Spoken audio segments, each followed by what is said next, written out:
Assalamualaikum warahmatullahi wabarakatuh. Di sini saya akan menjelaskan materi tentang pembelajaran 5 kelas 4 tema 1 subtema 1 jenis-jenis pekerjaan. Di dalam pembelajaran 5 ini terdapat 3 pembelajaran atau 3 mata pelajaran. Yang pertama SPDP, kedua matematika, dan yang ketiga IPS.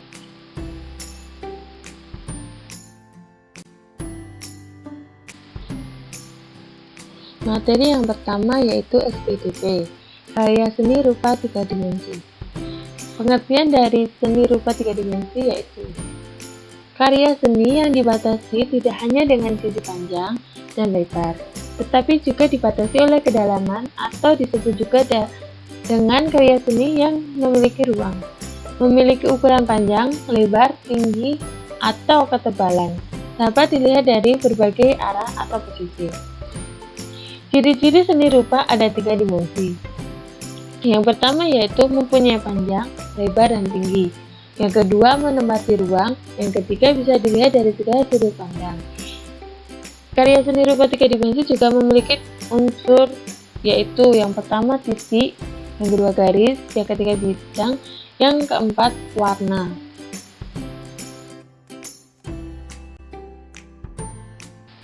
Selanjutnya yaitu teknis dasar menggambar 3 dimensi. Yang pertama, membuat sebuah sketsa sesuai selera atau dengan tema yang diberikan. Contohnya, jika tema di dalam ruangan, kita bisa memberikan contoh seperti lemari, pintu, atau yang sebagainya. Teknis dasar yang kedua, penjelas gambar sketsa atau menebalkan. Yang ketiga, tambahkan sisi agak gambar terlihat lebih hidup agar. Jadi ditambahin, maksudnya itu seperti ditambahin asiran yang menurutnya itu bagian paling gelap. Yang keempat, beri efek bayangan. Kita buat seolah-olah itu benda yang kita buat itu seperti aslinya, memiliki bayangan. Yang terakhir, yang kelima, kemudian potong sebagian background gambar menggunakan cutter tinggal hanya gambar yang dibuat saja. Atasnya contohnya slide selanjutnya atau berikut ini.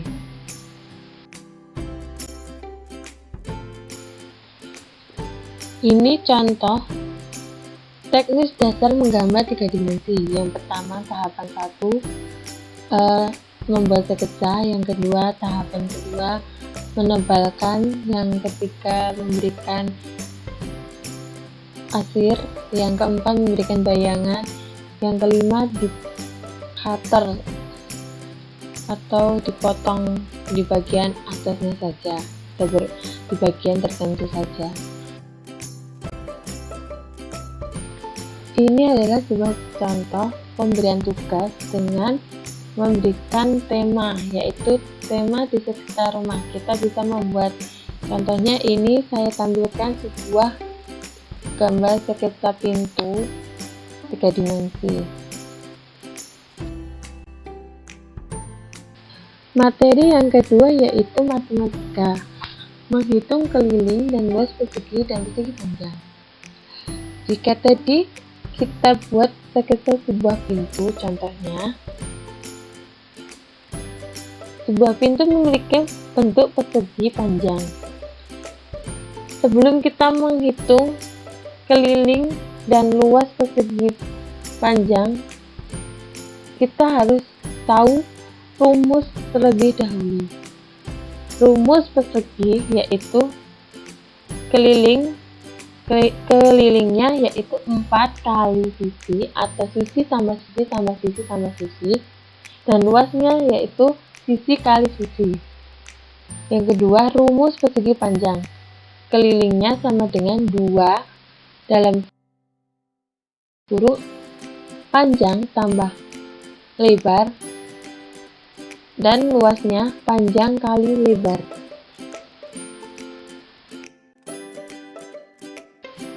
Jika kita sudah paham atau tahu rumus keliling dan luas persegi panjang dan persegi, kita mengerjakan soal atau cara menyelesaikan contoh soalnya, yaitu panjang sebuah pintu rumah yang kita buat tadi 170 cm dan lebarnya 50 cm. Hitunglah keliling dan luas pintu tersebut. Kita cari diketahui dulu, yaitu panjangnya sama dengan 170 cm dan lebarnya 50 cm. Yang ditanyakan yaitu keliling dan luas.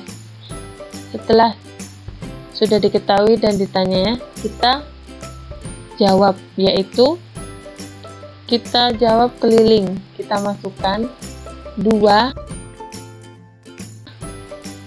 dikali panjang tambah lebar. Panjangnya 170 dan lebarnya 50. Sehingga hasilnya 2 kali 220.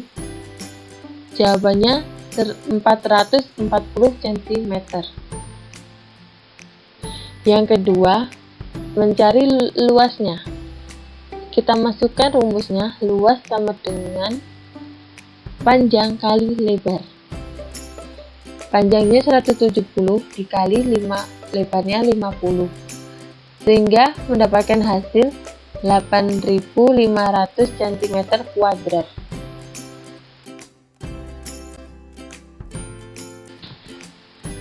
Selanjutnya yaitu pembelajaran yang ketiga, yaitu IPS, kegiatan ekonomi. Pengertian dari kegiatan ekonomi yaitu kegiatan yang dilakukan individu atau kelompok untuk memperoleh barang dan atau jasa guna memenuhi kebutuhan hidupnya dengan saling mempertukarkan atau menukarkannya dengan mata uang. Kegiatan ekonomi manusia pada zaman dulu adalah barter atau saling bertukarnya barang. Ada 3 jenis kegiatan ekonomi, yaitu yang pertama kegiatan produksi, distribusi, dan konsumsi. Penjelasan kegiatan produksi yaitu yang pertama, produksi adalah segala kegiatan yang menghasilkan barang dan atau jasa serta menambah nilai guna suatu barang dan jasa. Petani menanam padi, merawat tanamannya dengan memberi pupuk, menanam padi, kemudian mengolah gabah menjadi beras atau adalah kegiatan produksi. Mengrajin meja dan kursi, mengolah kayu menjadi kursi sekolah juga merupakan produksi. Kegiatan produksi tidak hanya memproduksi barang saja, tetapi juga jasa. Contohnya guru, penerjemah, dosen, jaksa adalah contoh kegiatan produksi jasa. Orang yang melakukan kegiatan produksi disebut produsen. Contohnya kita juga terdapat pintu tadi. Seorang kayu mengubah kayu menjadi pintu. Kegiatan yang kedua yaitu kegiatan distribusi. Barang dan jasa yang diproduksi harus dihantarkan ke pasar atau kepada penggunanya. Beras hasil olahan petani di desa atau di pedesaan harus dibawa ke kota untuk dimasak penduduk kota. Demikian juga udang hasil tangkapan nelayan, tentunya harus dihantarkan ke pasar. Kegiatan menyalurkan barang hasil produksi ini disebut kegiatan distribusi. Orang, kelompok, atau lembaga yang melakukan distribusi disebut distributor. Kegiatan distribusi juga termasuk mengolah gudang, sementara tempat barang dari produsen sebelum dihantarkan ke penggunanya.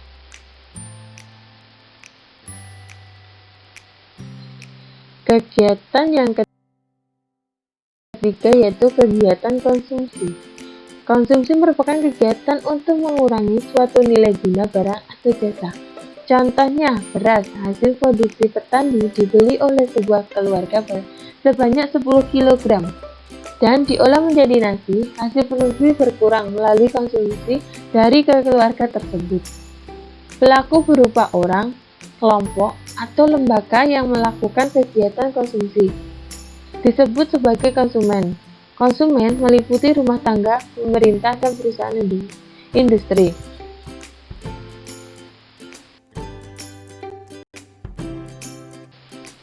Dari ketiga kegiatan ekonomi tersebut, kita dapat simpulkan bahwa di tempat kita tinggali ada pekerjaan yang kita bisa simpulkan ke dalam kegiatan ekonomi yang bagaimana, kegiatan produksi kah, kegiatan distribusi, atau kegiatan konsumsi.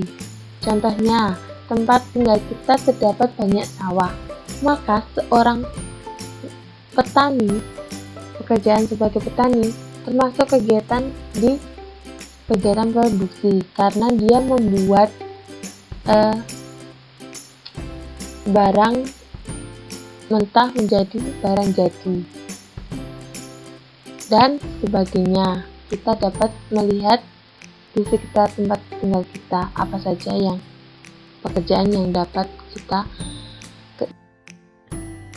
simpulkan. Cukup sekian dari saya, semoga bermanfaat. Wassalamualaikum warahmatullahi wabarakatuh.